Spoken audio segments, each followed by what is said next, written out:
Rise of Kingdoms, there are many legendary commanders just in the whole game, and obviously you can rank them on tier lists and talk about the top 10 best overall commanders, but what about when you want to discuss the single-handedly best commander for the whole entire game? It can get really tough to look through every single commander and try and find the best. So in today's video, I'm going to be ranking the top 5 commanders in 5 different categories to find out who is the true strongest and best commander currently in Rise of Kingdoms. Now let's start off today's video by telling you the 5 contestants that I've chosen and also telling you the 5 categories. And first of all, we will start off with the contestants. And the first one I've got, we put Zulang. I think that's self-explanatory. He's a very strong commander. Herman Prime, really new archer commander, also very powerful. I've also put onto the list Lao Che, who would have guessed, also once again a very powerful commander. Joan Prime is also making today's list because she's one of the more interesting cavalry commanders. And finally, I did put Nevsky on today's list. And finally, I did actually have a 6th commander. It is Scipio Africanus, but 5 sounds better in the thumbnail and the title. So Scipio is also on today's list, and that means we've got 2 cavs, 2 infantry, and 2 archers. The 5 categories that we will be looking at today are the investment power of the commander. What is their current investment potential? Their overall commander pairs. Who do they really work well with? Who do they not work well with? And do they have a lot of commander pairings? Their skills, do they need a lot of skills to be powerful, or can you just invest a few skills into them? Their diversity, that means do they work in more situations than just the open field? Do they maybe work as a rally? Do they work really well as a garrison? Do they work extremely great in Canyon? Or do they hold some other usages? And finally, quite obviously, their current field power. How strong are they right now? And obviously, that's going to translate usually into future power as well, because commanders don't instantly run out of their power. They're still going to be pretty strong even after today's video if I say they've got a very high current field power. So those are going to be the 5 main categories. Now let's start off with the first category, and that is investment power, and we're going to start off with Zulang. He's the first commander I'm going to do. And I think Zulang's investment is, I would say it's pretty good. He's definitely one of the stronger archer commanders with his 5-target AoE and stuff that I will talk about in a minute. But overall, as an investment, he's just going to be fairly solid. He's got good skill damage bonuses. The only thing he's really missing is he's missing some form of defense and march speed. So that's definitely going to affect his investment potential. And he's also slightly older than some of the commanders. Obviously, we have to take that into account because the age of the commander is certainly going to affect their investment potential. That being said though, Zulang is newer than some of the commanders like Boudica Prime, for example, who are much older than himself. So I would give Zulang a solid 8 out of 10 for investment potential because he's got some good investment potential. He's definitely a newer commander and he's got a lot of power still in his kit, but he's not one of the newest commanders in the game, and there are just overall other commanders who might be better long-term investments and also better first investments when you hit Season of Conquest than Zulang might be. The next commander I will discuss is Herman Prime, and he is the newest archer commander, and besides the new siege commanders and garrison commander, he's also the newest main open field commander in the game. And Herman Prime, he's definitely one of the better investments. He's got a lot of unique stuff in his kit that is only really applicable to him and Tamiris, and also most of his things can't be outdone. The debuffs he have are very unique to him, and even if another commander gets the same debuff, his will not lose value. Whereas for Zulang, for example, his debuff can lose value when new commanders release, and Zulang's damage is one of the key things in his kit, so if new stronger commanders release, Zulang will lose value. So for those reasons, I think Herman Prime's very almost diverse kit and very strong kit that can really be applied to a ton of situations, and just because of how new he is to the game, I'm going to give him a 10 out of 10 for investment potential, because you couldn't really go wrong with him right now. If you did choose to invest in him, he'd still certainly work out as a future choice, and he's not going to lose too much value over the next year or so, whereas Zulang has a good chance of losing a large amount of value within the next 2 or so years as more archer commanders do be released. Next up on the list, we have Nevsky, and you may notice from yesterday's list where I spoke about the best commander investments, Nevsky wasn't the highest up on the list, and I think that's for a very solid reason.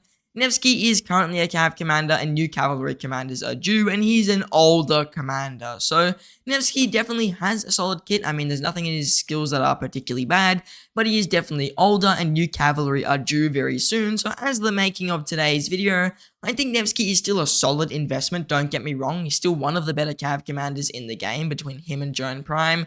And really, you won't really go too wrong with him if you max him today, even if new calves release tomorrow, because I don't think they're going to kick him out the meta entirely. He's still going to be a very strong commander. So overall, I'd give Nevsky's investment potential a solid 7 out of 10, which is probably some of the lower on today's list, but still is a very good spot to put him, considering there are new calves coming very soon, and he's also one of the older commanders. Next up on today's list, we have Joan Prime, and for the same reasons of Nevsky, she's also going to get a 7 out of 10. She is definitely one of the older commanders. She's not that old, but she's slightly older, though she is newer than Nevsky, but she is definitely a bit more reliant on Nevsky. So if Nevsky, for example, gets a better pairing, Joan Prime does lose a little bit of value. Even though she can work with Hao Bing, her best pair is easily a Nevsky. So if Nevsky gets a new good pairing with the cavalry, I'd say she's going to lose a lot of value. But if Joan gets a new good pairing with calves, Nevsky does have a few other options that he can work with, so Joan Prime can easily be split up from the Nevsky and it would still be a solid march, whereas Joan with a few other commanders, even Hao Bing,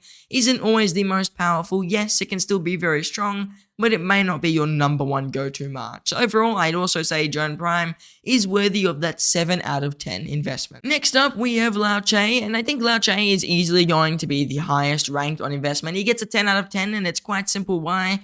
He has really strong skills, really unique skills, and he's one of the only infantry commanders in the game to currently have smite. And I'm sure Lilith is going to continue smite damage. They did it with the ranged commanders. And I think that with infantry, it's also a good chance that they continue to have these smite damage effects. So I think Lao Che is worthy of the 10 out of 10, being one of the stronger infantry commanders, holding a lot of future investment potential, and also being the newest released open field infantry commander. So Lao Che, certainly worthy of that 10 out of 10 investment. And the final commander is Scipio Africanus. Scipio is going to get a 7 because he is definitely an older commander, and with infantry specifically, he is lacking the smite damage that really does boost commanders like Lao Che, who are smite damage commanders. It's also important to note that Scipio Africanus is already losing a bit of value with the lack of Guan Yu, since his expertise is reliant on Guan Yu, a lot more at least, and also the 10% skill damage bonus here is completely useless for a Zhu Lang. So overall, I'm going to say that Scipio Africanus, he's worthy of a 7, he's still got really solid debuffs and just overall good stats, but he's definitely going to need a little bit more either new commanders with direct damage factor or a little bit more punch to make him a more meta commander again, which I doubt will really happen. So 7 out of 10 is also probably a worthy spot to put Scipio Africanus. Now the next category that we'll be going over are the commander pairs. How many commander pairings does this commander work with specifically? And we're going to start off with Zhu Lang, and he's going to get a 5 out of 5 for this category. Some categories are worth 5, some are worth 10, depending on how important they are. And I think commander pairings is important, but if a commander has one really strong pairing, that can still make them meta. But that being said, Zhu Lang gets a 5 out of 5 because he pretty much works with any archer commander. Henry works amazing, Boudica works amazing, Herman works amazing, YSG works pretty good, Nebu works amazing, Shirbanipal works amazing, even Gilgamesh Ramses. Like, if you start listing the commanders, Zhu Lang can certainly be a strong pair with them. So Zhu Lang gets a 5 out of 5 on commander pairings, bringing him currently to a total of 13.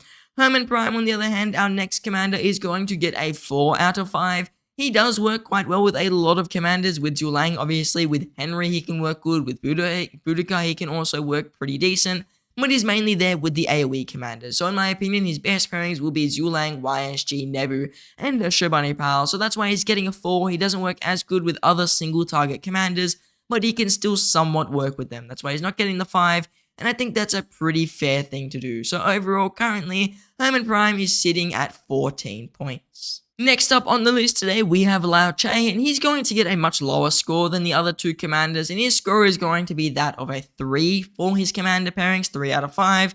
because he doesn't really have too many, and that's really just a side effect of infantry and how new and unique his skills are. Zhu Lang is definitely one of the more unique commanders rocking the smite damage, and his real two best pairs for overall open field, they're going to be Gorgo and they're going to be Scipio Africanus. He can also somewhat work with Sargon the Great, even though it's not the best open field pairing, it can still be very good in 1v1. So since that is also an option, I'm willing to give him the 3 out of 5. If it was just Scipio and just Gorgo, I would have probably dropped him down to a 2, but since you can run a Sargon with him, it can be fairly solid, that's certainly worth it, and Alexander the Great can be a good early game investment as well with Lao Che. He's worthy of the 3, but since these commanders are not all in on the smite damage, it means as more smite damage commanders do come out, they're going to lose a lot of value with Lao Che, which is a negative, since if you do invest in them, they're going to lose the value as more smite commanders release, which is why overall I think Lao Che gets a 3 out of 10 for his commander pairings, bringing him to a grand total of 13 points, which is exactly the same as Zhu Lang. The next commander I would like to talk about is Scipio Africanus, and he's going to get a 5 out of 5 for this category. Similar to Zhu Lang, Scipio just works with, any infantry commander. He works with Lao Che, he works with Quan, he works even with Alex nowadays, Martel, he can work with Sargon, Tarek. Any commander you can think of is going to pretty much work good with a Scipio. He even can work well with a YSG, who is another troop type of a commander. So Scipio is a really, really diverse commander in whichever commanders you can use him with, and I think it's very fair to give him a 5 out of 5 on commander pairings. It's certainly one of his strongest suits is how many commanders he can just work with, which is definitely just a good thing. So Scipio, worthy of the 5 out of 5, they're bringing him to a total of 12 points. Now next up on the list, we have Alexander Nevsky. He's also going to be getting another 5 out of 5 for commander pairings, because he just works with anybody. Nevsky with Hao Che-bing, Nevsky with Justinian, Nevsky with XY, Nevsky with Chandragupta, William, Joan. He works with any Cav commander imaginable. Minamoto, Saladin, even Cao and Khan can pretty much work with Nevsky. There's nothing restricting in Nevsky's kit at all. There's no commanders he has to be with specifically. He's just an all-round very strong commander who works with literally anyone that's in the cavalry tree, and once again can also sometimes work with a YSG. So Nevsky, worthy of the 5 out of 5, and this also brings him to a total of 12 points. The next commander I would like to talk about is Joan Prime, and she's going to get a 3 out of 5 for her commander pairing. She's not as diverse as Nevsky. She works well with Nevsky, she works well with Hao Che-bing, she works okay with Zhang Yu and okay with William. So I think it's fair to give her a 3 out of 5 for this category. This brings her to a total of 10 points, but she's definitely a little bit more restricted. She would prefer to be a secondary commander, and she would also prefer to be kind of behind a tankier commander or a fast rage cycle like Hao Che-bing or Nevsky. But like I said, Zhang Yu can still somewhat work with her, and William can also be a fairly decent pair. I'm not too sure about the Justinian. Some people who may have used it with Justinian let me know, but I'm pretty sure that's not going to be one of her strongest pairings, though it is probably a possibility. So giving Joan a 3 out of 5, in my opinion, is very valid for commander pairings. Now, the next category I would like to discuss are the skills of the commander. And Zhu Lang, once again, the first commander for this part, I'm going to give him a 9 out of 10 here. His skill kit is very, very strong, but like I said before, he is lacking on defense and march speed. So that's definitely one of the bigger downsides for his kit. And also another thing is that his fourth skill here is really useless until you expertise him. So those two things do definitely reduce his value, but it's mainly the defense and march speed here which does reduce it. So I think 9 out of 10 is fair. He doesn't have a perfect kit. There's nothing in his kit that is really bad, but there's nothing in his kit that is absolutely amazing. So giving him a 9 out of 10 here brings him up to a total of 22 points. Next up on the list, we have Herman Prime, and he's going to get an 8 out of 10 for his skill kits. I could maybe bump it up to a 9, but I think an 8 is fair, purely because he has got a few skills which are not particularly valuable, and that is his fourth skill and somewhat his expertise. The way his expertise works, whenever he leaves combat, the 25 stacks of poison here, they will reset. And his fourth skill, you kind of want to be in combat for a while to build up these poison stacks. So overall, I think Herman Prime is worthy of the 8 out of 10 here, purely because when we look at his kit, he is kind of, in a way, there for a bit of like longer fights and longer engagements, but he can still work in a few short bursty fights, don't get me wrong, but you definitely do benefit a little bit more from those longer fights. So with those two skills being fairly redundant in most open field fights. An 8 out of 10 in my opinion is pretty fair for Hermann Prime, and it also brings him to a total of 22 points. Next up on the list, we have Lao Che, and I think Lao Che also gets an 8 out of 10 for his skill kit. The only reason it's not higher is purely because there are not many commanders in the game which boost his unique smite damage. It's something that is really only unique to him and Gorgo from the infantry commanders, and that's definitely a big restriction on his kit, and that's something we should keep in mind. It's also important to note his expertise is really important. Unlike some of the other commanders we spoke about, except Zhu Lang, Lao Che's expertise is pretty much a must-have, so I think giving him an 8 out of 10 is also fairly valid, but the rest of his kit is just generally pretty good, and if you don't want to get his expertise, even though it's really good, you can go for like a 5-5-1-5 Lao Che, and that's going to give you a lot of value as well. So overall, I'd say 8 out of 10 is a fair positioning for Lao Che, and this brings him to a total of 21 points, just one behind Zhu Lang and also Hermann Prime. Next on the list, we have Scipio Africanus, and Scipio's kit is probably one of the more diverse kits out there. However, there is one thing to note here. Scipio's expertise is really useless nowadays, with infantry not really needing skill damage increases, and with the fact that Scipio doesn't really have skill damage, which I can't really blame him, sorry for not having smite damage, can't really blame him there. I'd say that overall Scipio's kit, it's worthy of a 9 out of 10. You don't really have to expertise him, which is honestly a good thing, but if you did expertise him, it's definitely got a little bit less value nowadays. But that being said, a lot of newer players probably didn't expertise him, and the people who did got value from him when they used him. So overall, Scipio's kit makes him a fairly tanky commander. He's got support, he's got march speed, he's got an amazing debuff, and he's got AoE. So I think giving him a 9 out of 10 is a very valuable position to put him in, and it's also very fair to do, since he's just got an overall fairly strong kit that works with a lot of commanders, and the only real downsides doesn't have smite damage, which is a little bit of a downside with Lao Che, and his expertise does lose a little bit of value because Guan Yu is nowhere near as meta as he used to be. But if you're running a Guan, that expertise is still perfectly fine, and it's going to still give you quite a bit of value. This brings Scipio Africanus to a total of 21 points. The next commander I would like to discuss is Joan Prime, and she's got one of the more interesting kits where she does not need a very big investment, and she gets a lot of her value from just 2 skills alone, her active skill and her 4th skill. And for that reason, really, she's going to get a 10 out of 10. I mean, her skills really, you don't need anything besides those first skills and those 4th skills. And if you choose to invest in her further, her kit is just pretty powerful all round. Even though some of the stuff here is not massive stats, it's just good stats to have on a commander like Joan Prime, who's already dealing ridiculous AoE damage. So Joan Prime, I'd say she's worth a 10 out of 10. You don't need a heavy investment to her. She can be a support commander and a secondary commander, and she's overall going to be good for your open field murder ball if you pair her with the right commanders. So Joan Prime is currently sitting at a 20 total points.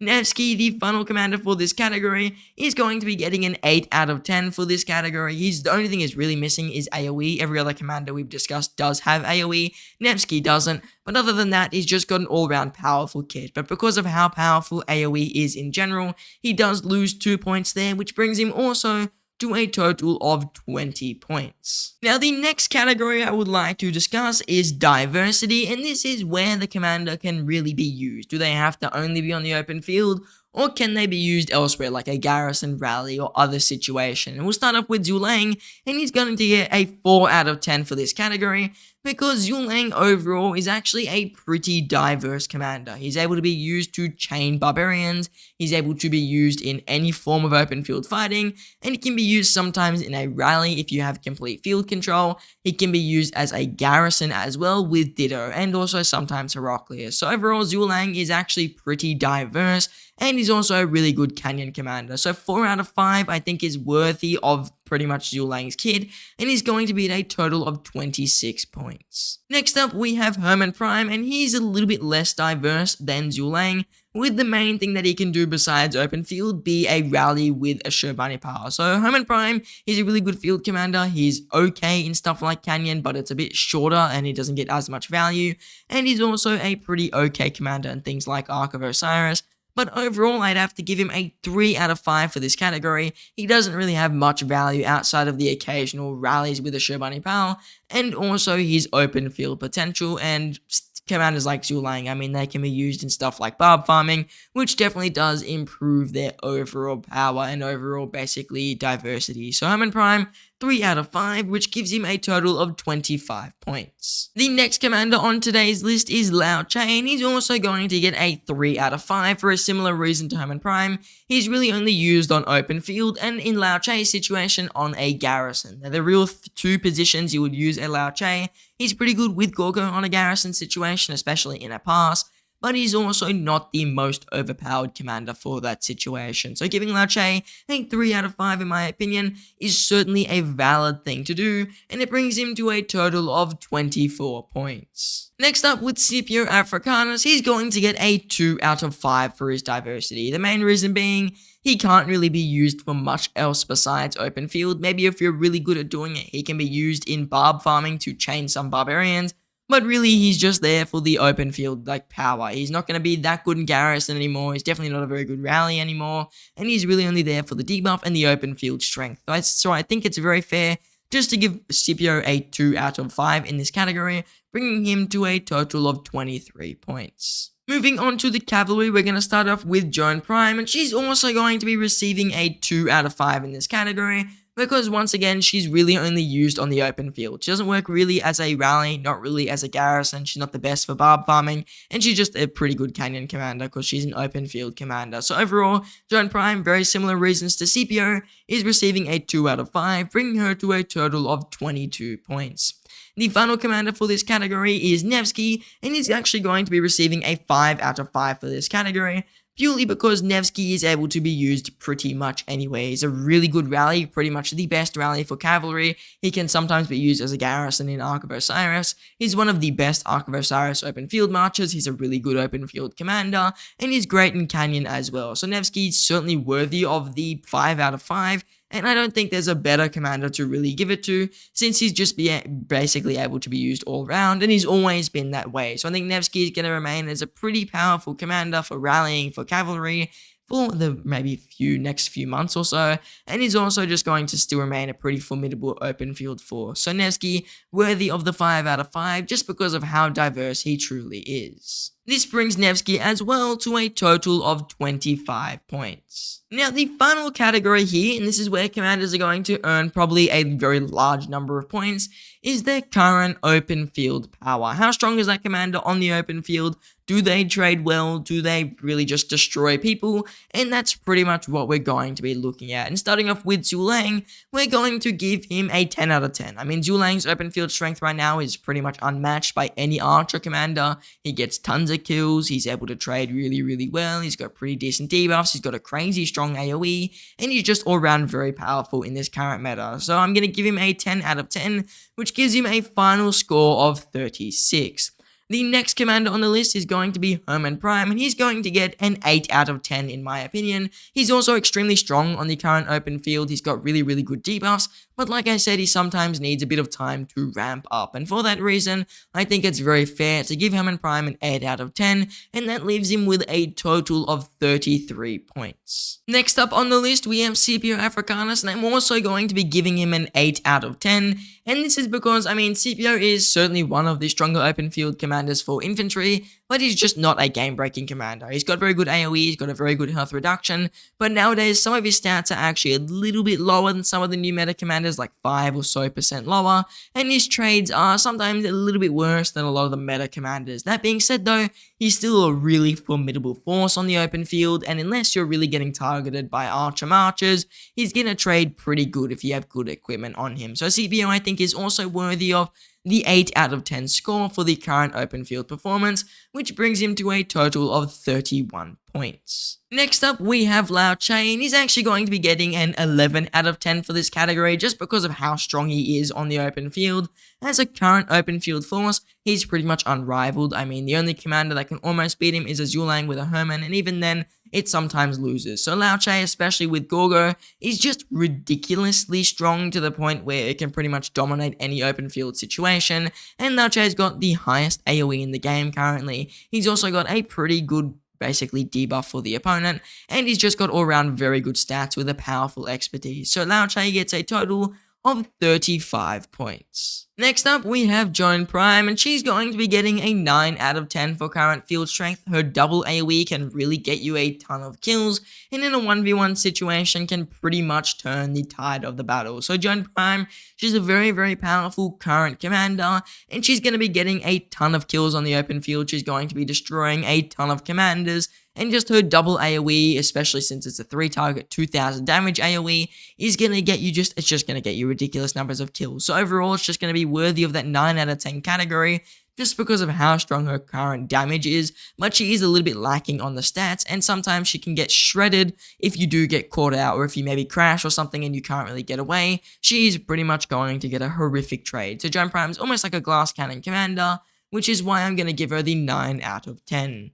The final commander on today's list is Alexander Nevsky, and he's just going to get a 9 out of 10 as well for the open field, because he is just a very, very powerful commander who is just going to trade very well. I mean, he's got really, really good damage overall on his active skill. He's got an amazing debuff. He's got crazy skill damage bonuses, which help with a commander like Joan Prime, and he's also relatively tanky, which once again boosts a commander like Joan Prime or William to a higher level. It's also important to note the only reason he doesn't get a 10 out of 10 is because he doesn't have an AoE. If he had an AoE, he'd certainly get a 10, but because he doesn't have area of effect damage, it definitely does knock his effectiveness slightly, which leaves him with a total of 34 points. So now the final ranking of the top 6 best commanders in Rise of Kingdoms, from number 6 up to number 1 based on the point system I gave today.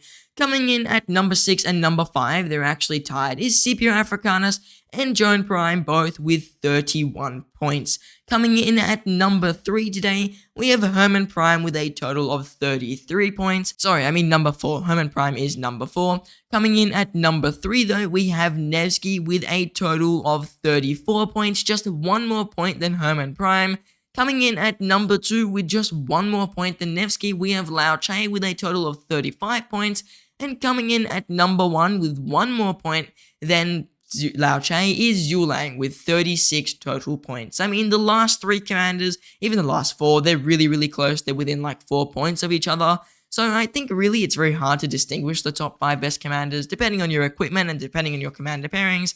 One commander is going to be better than another. If you have better infantry equipment, Lao Che is going to beat Zhu Lang. I mean, I think that's pretty self-explanatory. If you have better cav equipment, Nevsky's going to beat Lao Che and Zhu Lang. So really, it does kind of come down to your account and your account strength.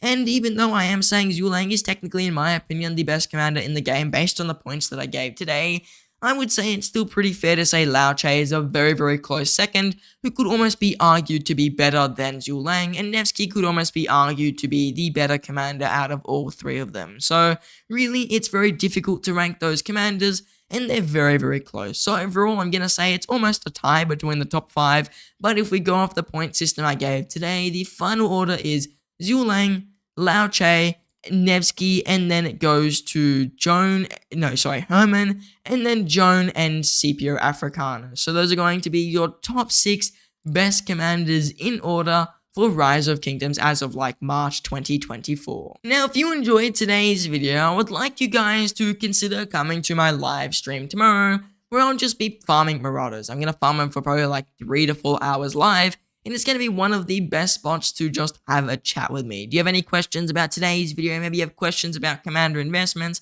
Maybe you just want to ask me a question about my personal life. Whatever it may be, come on down to the stream. I'm usually happy to answer every single question, and they're always a pretty chill place, especially since I'm not fighting in KVK right now. So if you want to come on down to the stream, I highly, highly recommend it. It's going to be a fun time, and I hope to see you all there. It's going to probably happen at around 6 to 8 UTC. I'll put the exact time inside the description in a pinned comment and also in the description. So come on down to the stream. It's going to be a fun time, and I highly recommend it. Now, I just want to say thank you all for watching, and I hope to see you in the next one.